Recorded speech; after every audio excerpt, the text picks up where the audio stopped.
Thank you, Tina or Austin. So hi, everyone. My name is Chun Ly. I work here in the libraries here at the University of Arizona. And a lot of what I'll be focusing on today is about a service that we offer through the University of Libraries called ReDATA, which is actually the university's institutional data repository.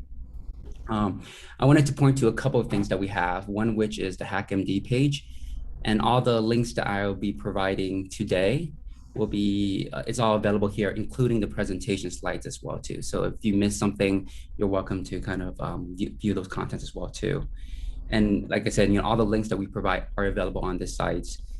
This is going to be a mix of both a workshop in that it's going to focus a bit on the aspects of why we want to publish data and what the data repository service that we're offering here at the university. In addition, I'll dive in a little bit in terms of making it so that to illustrate how you would go about depositing data and the steps that go through to get your data published. Once again, for those that newly joined, my name is Chun Ly. So you've kind of attended these workshops where it's been mostly focusing on open science skills and particularly doing analysis, learning new languages. A lot of that is focused on the current state of actually doing research. What we're focusing in this presentation is actually the end stages of research, which is to make those data or code citable, to publish it so that other people can utilize it. And this is in many ways kind of like the last step in terms of open science skills, in terms of making sure that people can access your data. So let me begin by saying that what you'll get from this is more about what ReDATA is and why you should use it. We'll also be talking about how to access the service for the first time. And also we'll actually step you through the whole process, and there'll be ample time for me to about 15 minutes to answer any questions that you guys have specific to your deposits that you have. Okay.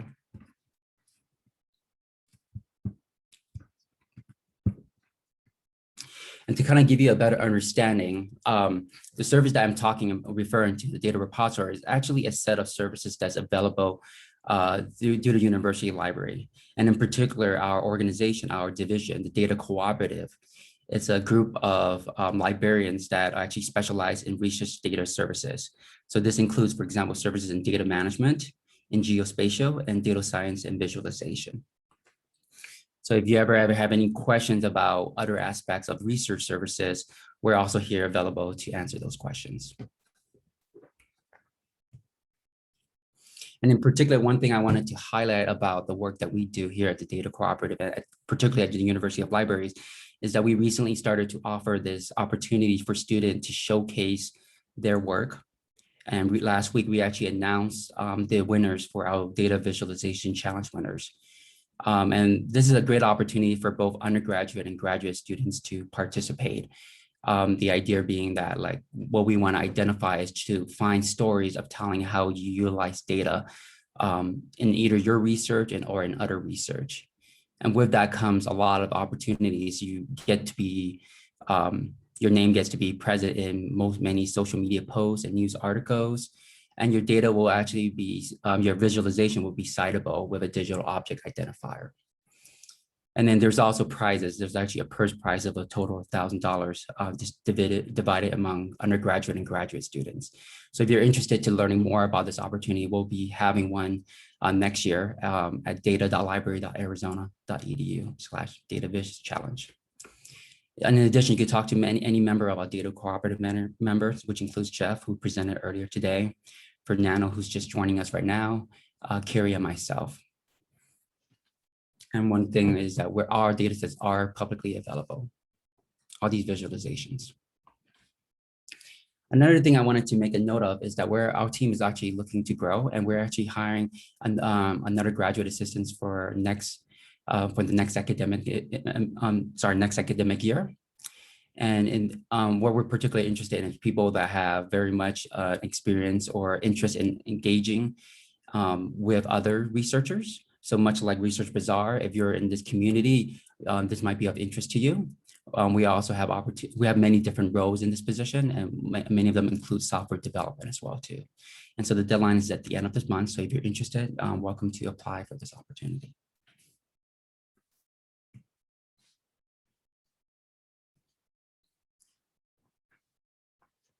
Yes, definitely. Please share it with your class. We certainly want any graduate students that is at the University of Arizona to apply. So what is the ReDATA and why? So as I kind of alluded to, this is a service that's available from the library. It is completely free to any researchers on campus. And just to be clear, by any researchers, this also includes undergraduate and graduate students, okay? And the focus of which is a place for researchers to basically publish and archive their research data sets, their software and code. And in addition, anything that identifies as research, particularly, for example, media data sets. And part of this is actually to target an area that the university has not been able to address, and which is to make it such that researchers can make research data easily available. And what a lot of this is focused on is kind of a commitment towards meeting mandates. You might have been familiar with data management plans that are required in your grant proposals. This is in many ways along the line of actually addressing those funders' mandates, as well as journal sharing mandates, as well as university mandates. And in much of what we're focusing on is actually not only providing a digital object identifier, or DOI, for people to cite your work, but also for the stewardship, for the long-term stewardship of data. The idea that the data persists for decades so that it's not limited to just the year that you make it available and then it becomes obsolete or it gets lost over time. And much of this, like I mentioned earlier, is that this is focused on open science, the idea so that the work that you're doing is reproducible. And particularly the idea to follow these principles called FAIR, which stands for findable, accessible, interoperable, and reusable. And I won't talk too much about FAIR, but I'll discuss a bit about how we try to address the issues of FAIR and try to make it so that your research is not only citable, but nevertheless, it actually allows other people to kind of build from what you're learning or what you're doing. So what is ReDATA?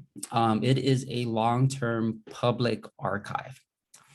And what it is intended for is to archive and share data that's associated with, say, for example, a publication. It's also intended for anything that's considered final products of a research product that not necessarily might not be published, for example. And this could also be an avenue for those that have research that don't actually have a permanent home. And example of this from my own personal experiences, sometimes you do research, you present it at a conference, but it doesn't come into a paper. This is another opportunity for you to actually make your data, make your presentation, for example, available to other researchers so that your work can be cited. In terms of what ReDATA is not, it is not a general purpose data storage like Google Drive or Box, the goal of which is intended for final research data products. It's also not a place to store sensitive data. Now, we do accept de-identified anonymous data, but otherwise sensitive data is not a place for this data that has not been de-identified. It's also not intended to be a private data archive. The idea that any data sets that get submitted after they go through the review process, which I'll discuss more throughout my presentation, they will become publicly available. Now, I know some of you guys might have concerns with like embargo, and I'll talk a bit about how does that work with publication and when there is an embargo in place. We do have avenues to address that within our service. And finally, there are many data repository out there. There's over 3,000 or so. And so many of them are disciplinary data repository. So for ReDATA here is a general repository. It's not for any given discipline, it's actually for all discipline. So it's not intended to necessarily replace disciplinary data repository. If you're doing work, say in genetics, for example, you might find that NCBI might be the more appropriate data repository for your needs. That's something that we can actually work with you to identify where your data should belong so that it actually has the greatest reuse capability. Our focus is actually to complement these data repository. And particularly, remember, this is an institutional repository that's available at the UA level. So any University of Arizona researchers have access to this service. So I'm going to talk a bit about why you want to consider using it. One of which is, with data, if you have it on your own computer, it becomes very difficult when people ask for your data. So the advantage of making your data sets publicly available, right, through a persistent identification, is that you don't need to worry about maintaining access to that repository or to that data sets. And as I mentioned earlier, one of the goal is to kind of fulfill, there are mandates in place that if you're using, if your research is funded by either state or federal funds that are based off of taxpayer money, we want to be able to make that available easily. And so our servers actually fulfill those mandates. And most importantly, a lot of what people come after is this ability to get a citable DOI.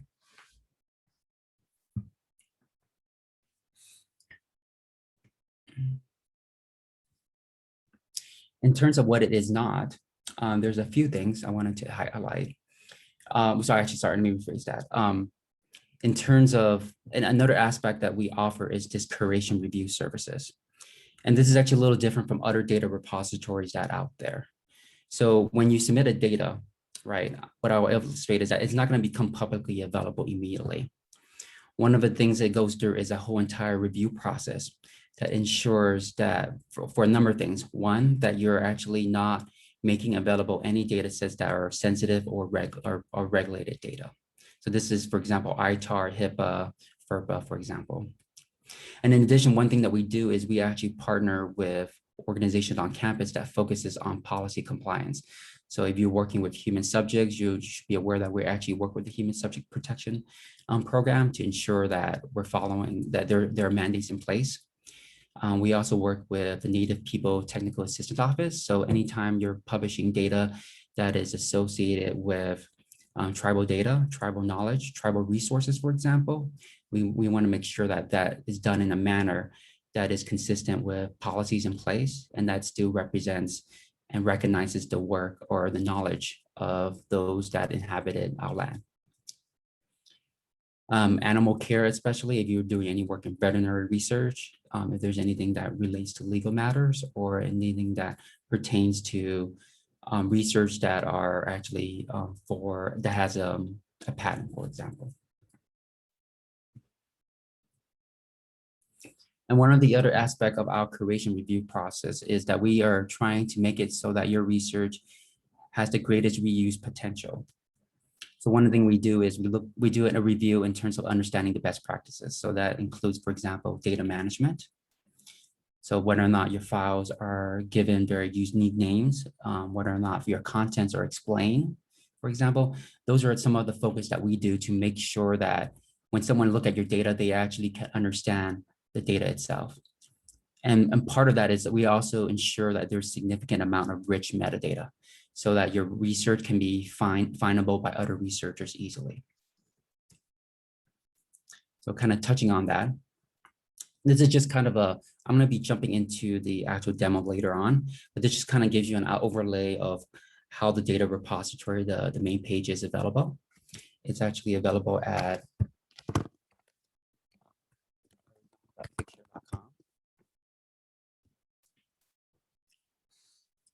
and if you go there, you'll actually see something like this. So a couple of things to note. The first of which is that any data sets that are made publicly available or show up here. And we have a couple of ways for people to actually look at the data that's within the data repository. You can do searches. And we also group data based off of their categories, or where they belong in terms of their research discipline. And I'll touch more about this at the end later on in my talk when I do my demo.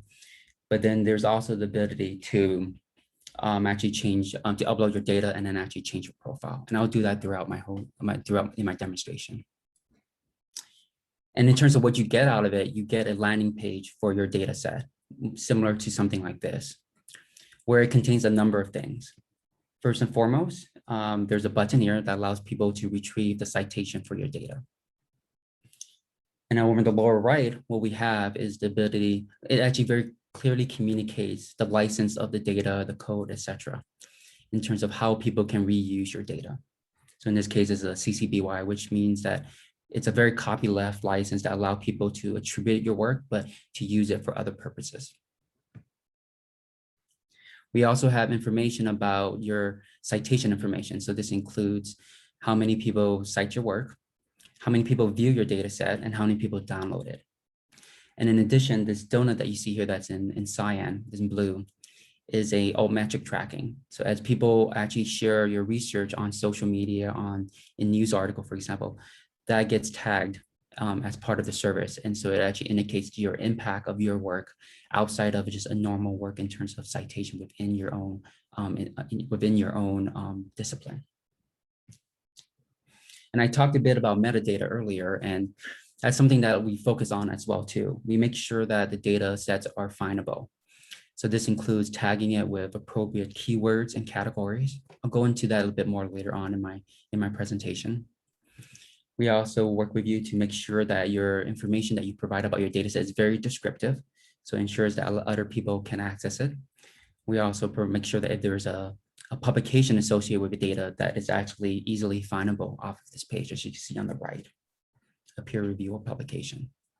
And we also work with you to make a readme.txt. This actually gives a little bit more in-depth understanding of your data set so that other people can use it. And then finally, we make sure that your data set is very organized so that when people come to look at your data set, it becomes very clear to them like what this data set includes. So you can see it includes both images and tables. Everything is structured in such a way that people can access the contents very easily.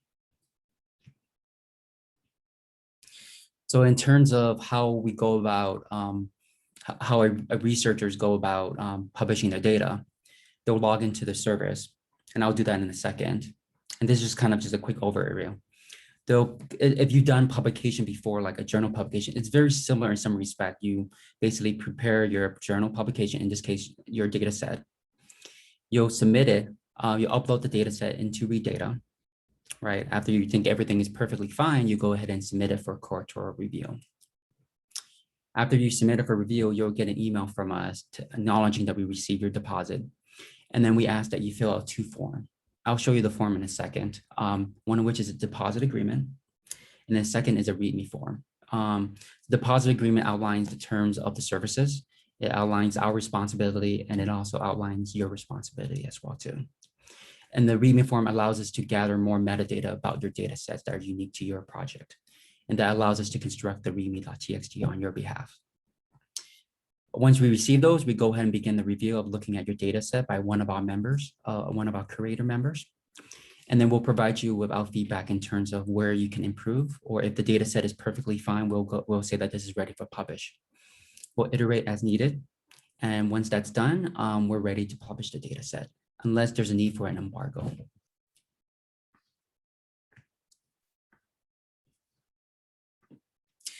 So I'm gonna actually go ahead and dive into the demonstration now of using the data repository. And one thing about our service that I want to outline is that we also have, if you're familiar, ORCID is, we're connected with a service called ORCID on campus, which actually provides a unique identifier for any researchers. If you're working in academia, you might be already familiar with this. What are your publishing journal? What it allows us to do is actually identify you in the data set itself, so that when people search for you, they will also find your data sets that you made publicly available under your name. And this is actually, like I said, it's a service that's available. It's an international service, and we actually have a service on campus that connects your account with all the university systems are out there. So if you're following along, and you're welcome to follow along, I'm going to go to the page here, which is orchid.arizona.edu. And you'll see something like this here. And what you can do here is you can actually connect your ORCID account. And one of the reasons why we're doing this in part is because we want to ensure that like that your information about who you are and your identifier is stored with your data set. So I'm going to go ahead and click this connect option. And in this case, it will prompt you for in this case, it prompted me for my net ID. So I'm going to go ahead and log in.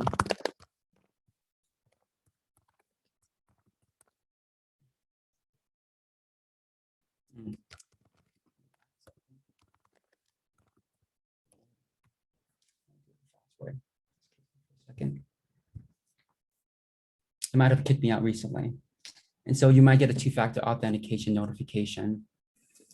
And what I'm going to do is actually I'm going to sign into my ORCID account. You might have to find your password. Okay, and you can see right here that automatically stores my ORCID information with my information. And I just want to highlight this, that by doing so, right, it ensures that anything that's associated with your research efforts is actually available to the university as well too. So that makes it easier for people to identify the work that you do. So what I'm going to do now is I'm going to go now to the domain that we have, which actually is in the chat, arizona.fixture.com.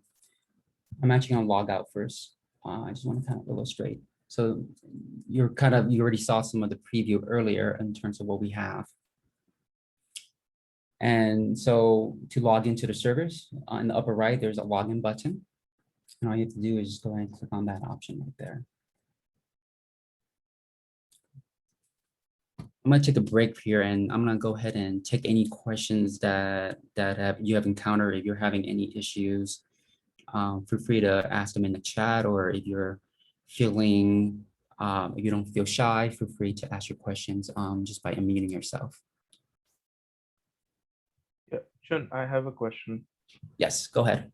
So I know one of the data repository data dialog, where usually I think the data are deposited. So how does the ReDATA differ from that? Is it trying to achieve more than that, or is it very similar? In terms of the other service, do you mean other data repository? Yeah, one I know is data dialog or dialog. I don't know how to pronounce it. Oh, is that, you mean Data Dryad? Is that what you're referring to? Dryad. Yep. Right.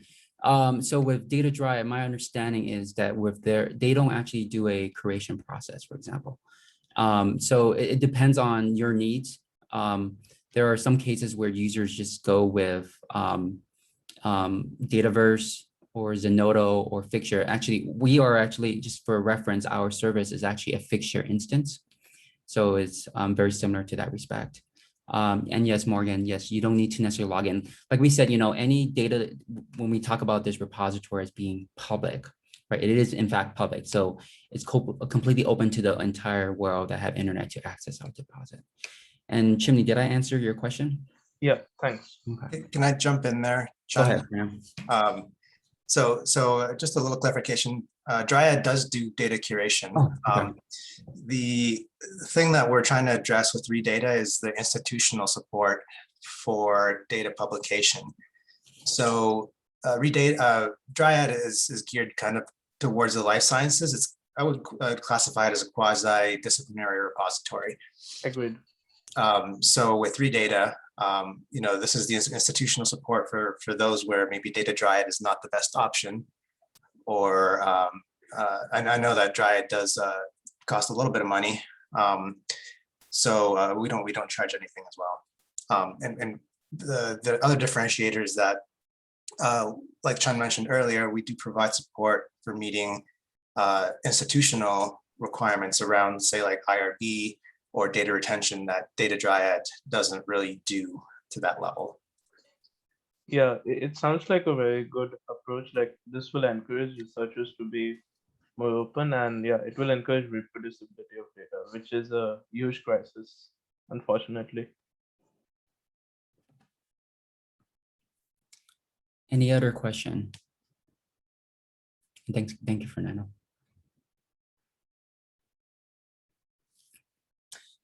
So if you've logged into the service, usually it will take you directly to a page like this, although not necessarily the same content, but this is kind of the dashboard for you to start uploading data. Before I do that, I'm going to illustrate something here on the upper right.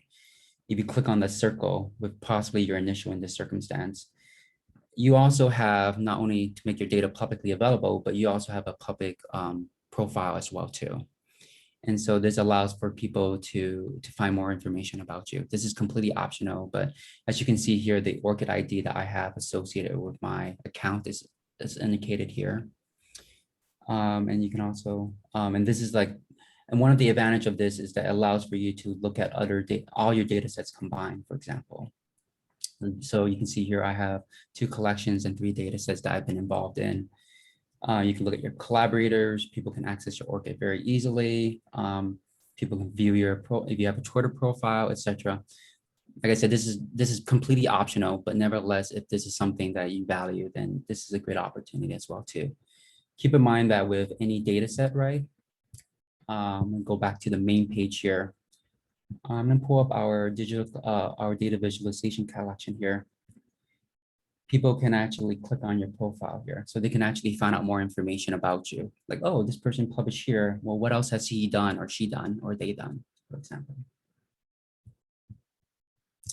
So let me go back to the My Data page right here.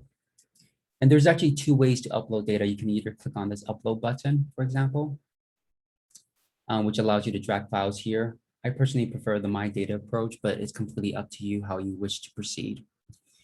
And what I'm going to do is I've basically found a data set that's publicly available on Figshare. It's a data set about Sahara back in 2011, and it pertains to like a winter freeze that happened, and they measured essentially what occurred with the data set, with the Sahara in terms of them dying. And so this is what it is actually an Excel spreadsheet file.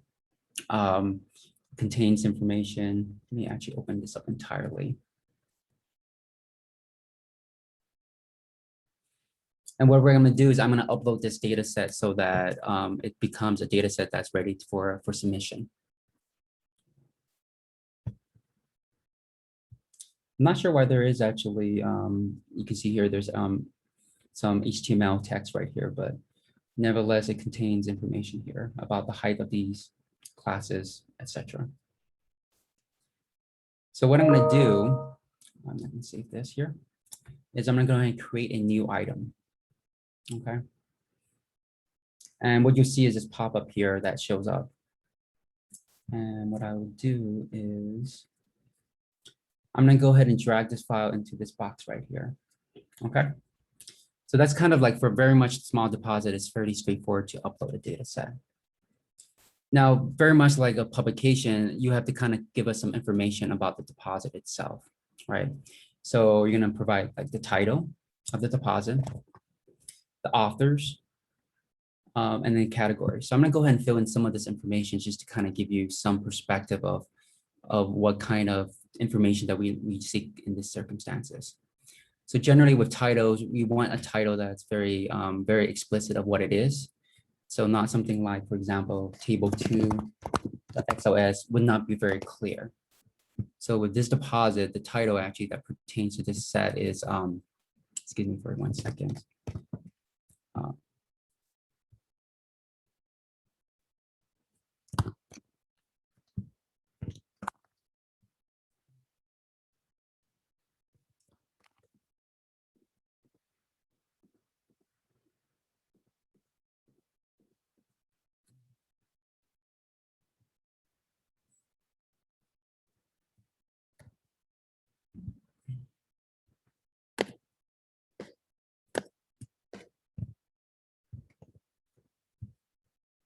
Is actually this deposit here. Okay. So we're basically gonna make it look like exactly like this. And so the title is Mortality Following the Freeze of 2011 as recorded in the 2012, spring 2012 census. Okay. So I'm gonna close out of that tab right there. And I'm gonna go ahead and put that in there. Now this is not my data. This is actually someone else here. So I'm gonna actually list the author's information here, which is actually Thomas. And sometimes you'll see people listed. Sometimes you don't necessarily see them listed. If you're using it for the first time, it automatically includes your name, so you're set there. Now, with what we have here is also additional metadata about the deposits. So one of which is categories. And so this is actually basically disciplinary information about the deposit, and it could be very much interdisciplinary as well too. In this case, I am actually going to pick the category of evolutionary biology. Okay. And you can pick as many categories as necessary. You can have not necessarily an infinite number, but you can have dozens of categories. The idea being that it allows you to identify the data set itself. Now I'm going to go ahead and skip over to here, which is the item type. And I'm going to go ahead and select that this is a data set.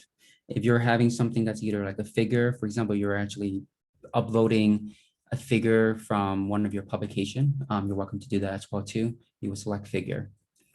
Or if you have code, for example, you have some specific software for your analysis, you can select the software option.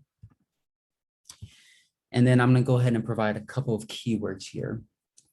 And so I'm going to do 3 different keywords. I'm going to do Sahara, sorry, cactus. Okay. And you can have as many keywords, whatever, it's actually up to you what you think are the important keywords that helps identify the data sets. Now, one thing I want to emphasize is that you see this red green on the right, and these are the fields that are required to publish your data, okay? So you're required to also provide a description of the data set itself. For the purpose of this, I'm just going to copy what they have here. In general, the more descriptive you are, the better it is. In this case, unfortunately, this is not the best example, but you might want to explain how you conducted this, the information, how you access the data. If you have links to specific publication, for example, you can also put it in the description here.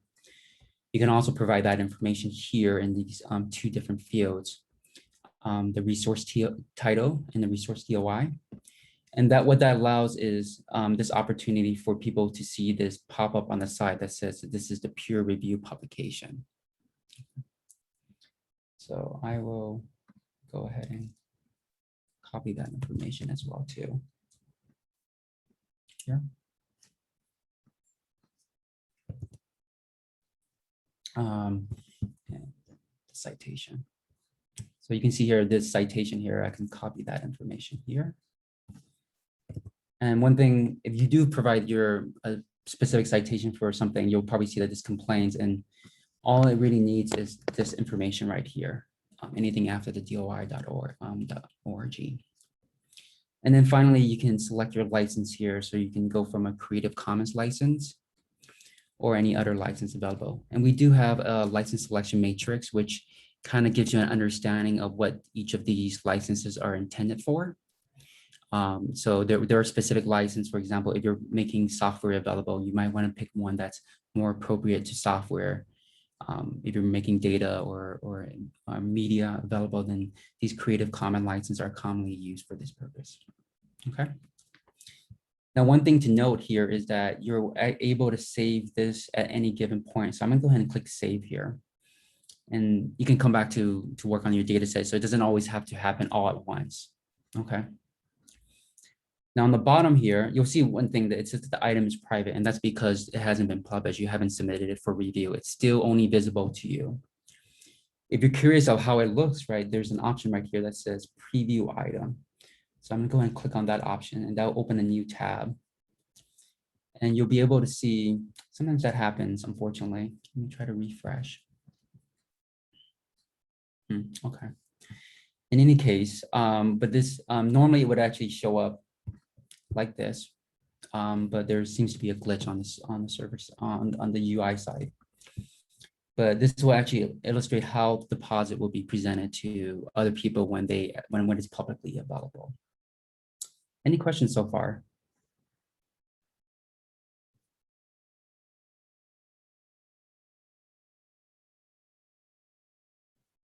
Okay, I'll continue.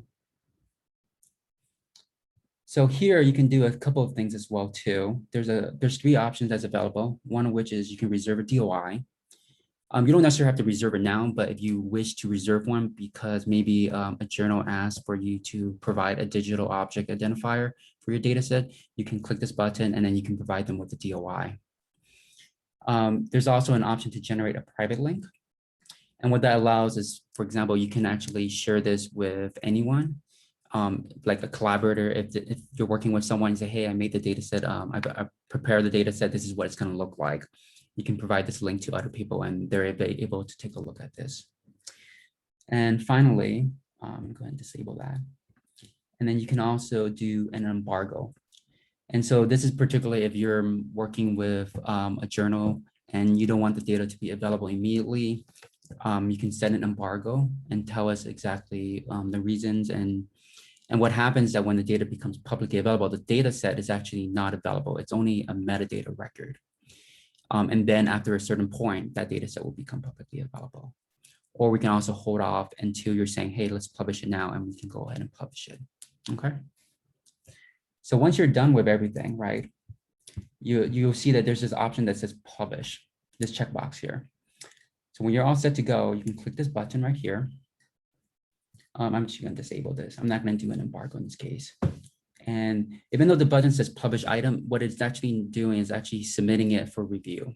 Okay, so by clicking this button, you'll notify our team that you submitted a data set, that you have this data set that you think is final, you want to publish it, and then that triggers us to actually begin the review process. Okay. And I'm going to go ahead and say yes, publish. Can you submit all the data files after I publish the paper, or do I need to start the process before I submit the paper? It is completely up to you what you decide to do. Sometimes journals don't care about this. They say, hey, as long as you publish the data later on, that's fine. Sometimes people are saying, hey, you need to publish, or you need to tell us that you're going to publish data and provide us with a DOI, in which case you might have to begin the process early. But we work with you in this. We don't publish the data until you tell us, hey, we're ready to publish the data. And sometimes actually, if you do find that it's better just to publish, get the paper published and come back and work on the data set. We're not trying to tell you how to do your research. We're just trying to help you so that you can have your data more available to other people. Okay. A great question, by the way, Chun Ly. So I'm going to go ahead and click the yes publish button, and that will automatically, you'll see it thinking. And it says that it was successfully submitted for review. It will become public as soon as it's approved. Okay. So I'm going to go ahead and click out of here. Okay. And what you'll see is you'll see a record that shows up here that has the title of the deposit. You'll see that it's not a filled circle. A filled circle indicates that it is actually public. But this here indicates that it's submitted for review. Okay. And at that point, we'll actually send you, you're already probably hearing my things, that we're getting email notification of a deposit. And what we'll do is we'll send you an email with 2 forms to fill out. And these are custom links that are for your deposit itself. Okay. I'll show you one of the links. It will be generally a shortened link, for example. And the first link will be the deposit agreement. Okay. It will look something like this. So you see that it says UA Research Data Repository, and it'll kind of give you some information about what this form is. Essentially, we need this information so that before we can publish the data set. Part of that ensures that, an integrity, that you're publishing data that you have the right to publish, for example. So one thing you'll notice that it automatically fills out some of the information in place. So I deposited the data, so that's why my information shows up here. So I'm not the corresponding author in this case. In this case, it's Thomas Oran. So I will actually say no to here. Thomas Oran. I don't know his email, so I'm just going to put in a placeholder. But nevertheless, this allows us to know who we'll have to also contact. This is information that's actually shared with people that view the data set, so that when they look at the data set and they have questions, they know who to contact if they have additional questions. Okay. Affiliation here. He actually works at this circumstance. And there are a few questions that are yes and no questions that are specific about your deposit that we ask you. And so we want to make sure that we follow all the guidelines at the university. So the first of which is whether or not this contains anything that's sensitive or regulated in nature. So in this case, I'm going to go ahead and answer no. Okay. Does it contain anything that pertains to research that relates to human subject research? In this case, it doesn't. The data does not contain anything about vertebrate animals, so I'm going to say no. And then the final question that we have, the final question that pertains to some of our policy is whether or not this pertains to tribal information or knowledge. Now, I chose this deposit in part because I feel like this actually does fall under it, because saguaros are actually historically native to our area, and there might be actually information that are related to tribal knowledge as well too for these saguaro cacti. So in this circumstance, I will actually select yes, for example. Then you can actually provide any information that you have. If you're actually in touch with the native people technical assistants, if you're in touch with anyone that's either like a specific tribe, for example, you can provide that information. And what a lot of these questions allow us to do is understand the needs of your deposit. If you say, for example, that you selected the human subject research, what we'll do is that we'll actually contact the human subject research. We'll ask for your consent form. We want to make sure that we follow all the guidelines before we publish the data. Okay. Finally, the last three question confirms that you are the creator of the data, that you acknowledge that ReDATA is intended for public sharing, and that you agree that you'll provide all the information that we need to kind of generate the necessary metadata for the data set. We also outline here your responsibility as well as our responsibilities in terms of what we provide as the service, in terms of its long-term storage, in terms of what we do, how we actually work with you to make your data available in terms of the curation process. Okay. And then finally, when you're all done with reading the terms here, you can go ahead and sign. So I'm going to sign very quickly. Sometimes it's easier on an iPad or on your phone, for example. And then you can just go ahead and click the submit button. Okay. And then the final form that we have is what I was referring to, the README form. And what this allows us to do is gather more information about your data set so that we can populate, create a readme.txt based off of your responses and populate it.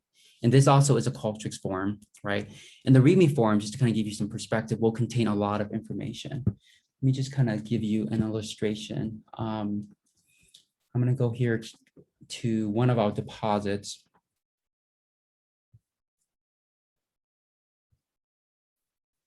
Give me 1 second. Actually, I'm going to pick one of our data visualization challenge winners from that I announced earlier that I mentioned. So this is what it will look like. It would actually have the title up front. It will have a preferred citation, who the corresponding author. So this is why that information is important so that people know who to contact, license information, the DOI, and then it will provide us a summary about your data and any additional information. And keep in mind, this is something that we help you create. So based off your responses, so you don't necessarily have to create a readme.txt. So on a Mac, you'll see that it populates some of the information up front. This is just a testing version just to illustrate the purpose of this. Okay. So for example, if you have a specific publication like Chun Ly, you were saying that, oh, I published my paper and now I'm publishing the data set, right? Can I actually use the proper citation? You can provide here the preferred citation that you have for the journal in this case, okay? And when we go over a little bit about how to go about doing this using formatting it so that getting the DOI information and populating that information here. And we also have examples to illustrate what it should look like when you're basically providing a specific preferred citation, okay? See your license information. And then these are the additional fields. Keep in mind, these, like I said, they're additional, they're optional. You do not necessarily need to fill this. However, by doing so, this gives greater metadata information about your deposit. It makes it so that it's reusable, that is reproducible as well too. So the idea is to benefit other researchers that might find your research very interesting. So in this case, so this is if you want to add additional information to what you provided in the description field. So this is just going to give you a perspective. Go back here to my data. So when I filled out this information, I provided a little description here. So if you want to append in the readme.txt additional information, you can put it here, okay? And in addition, we have other fields that allows you to describe your data. So if you have multiple files you're uploading, you can provide, for example, a description in each of these fields, like, q.csv, sorry, XLS, Excel spreadsheet, containing oral, vocabulary, columns R, and et cetera, et cetera, et cetera. Okay. You can also describe anything that's extends upon your data, like any materials or methods that you use to. So if you have specific methods for gathering your data, you might describe it here. If you're using, if you're providing code, you might want to describe, for example, that, you know, the software that's required to use this, to use the code, like if you're using Python or R, for example. And then additionally, this, like I said, an optional case, but if you have many collaborators, sometimes it's very important to highlight what the involvement of each researcher is. And we do this through a contributor role. It follows something called credit, which is a taxonomy that's utilized in the journals to identify people's involvement on the project. And so you can list each individual person and their involvement, whether or not they're helping with the data acquisition, writing the paper, etc. Okay. If there's any additional notes that you need to include, like if you have a website that you want to point to, you can provide it here. And then when you're ready, you can click the submit button. Okay. So that kind of basically covers the demonstration that I have. I'm gonna go back to my slides. I want to make sure that I spend some time to answer any additional questions. So I think for the next 10 minutes, I do want to highlight a couple of things. I'm probably bombarded you with a lot of information. We do have a website. It is data.library.arizona.edu/ReDATA. And everything that I presented about is actually available here, including our policies. If you're interested, we actually have a data management newsletter that Fernando organizes. He keeps you up to date on the latest in terms of data management, either at the university, nationally or internationally. And of course, if you have any question, you're welcome to email us. Our email address is data-management@arizona.edu. Okay. And finally, we're fairly active on social media. We like to engage with other researchers. That's an important aspect of the data repository that about among our services that we offer. We share the work that researchers at the U of A is doing. So when you publish your data, at some point we'll actually announce it on social media that, hey, by the way, this great researcher in this department made available their data set and this is what they found or whatever. In any case, if you're interested, you can follow us on Twitter at UAZ ReDATA as well as Instagram. Okay. At this point in time, I will go ahead and take any questions that you have and feel free to either raise your hand, unmute yourself, or ask your questions in the chat.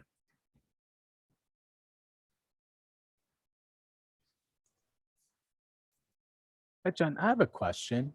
Go ahead, Austin. So I guess I just want to get an idea of the timeline. Like I upload my data and I submit it for review by your team. Let's say I'm working with human subjects and tribal data. Like how long does it roughly take? It can vary. We haven't dealt with too many cases of that. So it also depends on the complexity too. So like with researchers that have done a good job of de-identifying their data, right? We'll check to make sure that there is nothing of concern. And we actually had a recent deposit that had like potentially the concern that it could be de-identified. But then of course there were consent forms that acknowledged that there's the possibility of de-identification. So that kind of safeguards us in that like the participants are aware of whether or not they can be identified to some extent. Okay, does that make sense? In terms of a time frame, I mean, so with a deposit that doesn't have, for example, if we have all the forms in place, typically it takes us a week to review the deposit. We actually have two people that review it, make sure that the first person doesn't miss, the first curator does not miss something, for example. So it kind of ensures a very reliability in terms of our work. So that typically takes about a week, for example. Okay. Now for more complicated deposit that can take a couple of weeks, there's a number of iteration required. For example, we suggest, hey, this table contains email information that's identifiable information of a user. You need to remove that information or redact it or hide that information or something like that. Then you might have to work on it and then kind of come back with us with a new set that we'll take a look at, for example. I would say that in my experience, and it's not going to take as long as a peer review for a publication, which can take anywhere from 2 months and longer, for example. Does that make sense? Yeah, that was great. Thank you.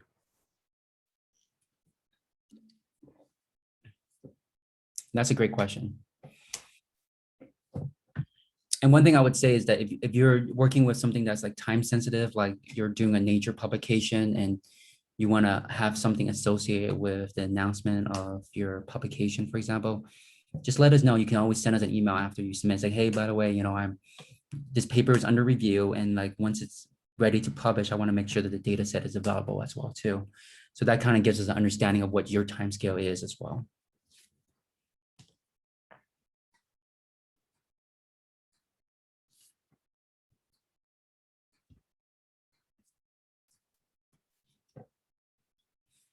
So one thing I wanna, I don't have the link, but maybe Austin or Tina can post it, but we do have a feedback form. We use this always to kind of get feedback on our presentations. We actually like this is something that we do about 3 times a year, including outside of ResBazAZ as well too. So we actually want to make it so that other users find this workshop informative and they gain from this. And as always, like I said, we're always available by email or consultation if you feel that it's necessary for us to have a discussion directly. Okay. I would definitely recommend that you stick around for the next workshop that is led by our another librarian here, my esteemed colleague, Ellen Dubinsky. She specializes in scholarly communication. And so her workshop is a lot on terms of your scholarly identity and kind of your identity impact, for example, in research in academia. She'll talk a lot about ORCID, which I mean, is a service that I've kind of illustrated very briefly in terms of what it's intended for and how we use it within our service.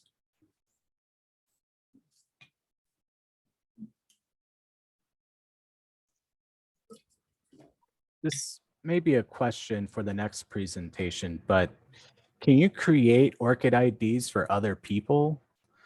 Like, let's say you're working with someone, like the journal is requiring everyone have an ORCID ID and the person doesn't want to create one. That's a very interesting question that you bring up. Ellen just joined us. I've never heard of that circumstance happening, in part because usually the researchers want to control their identity. They want to control their ORCID profile and publication. Ellen, I actually had a very interesting question about ORCID and whether or not, I mean, someone can create an ORCID for someone else. No, the short And my answer is understanding no. was no, right? That's what I figured. No, you need to create your own ORCID account, partly because there's certain, like the owner of the ORCID account can allow access to other people, but there's certain parts of your account that only you can control, and that includes your password. Yeah. And so that's why you don't want to have somebody else set that up for you. Okay, thank you.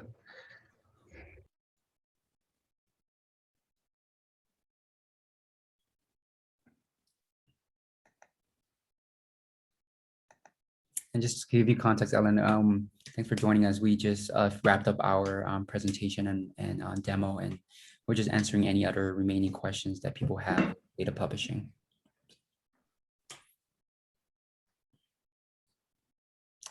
Thank you, Morgan. I'm glad that you got what you need from this presentation and workshop. Thank you so much.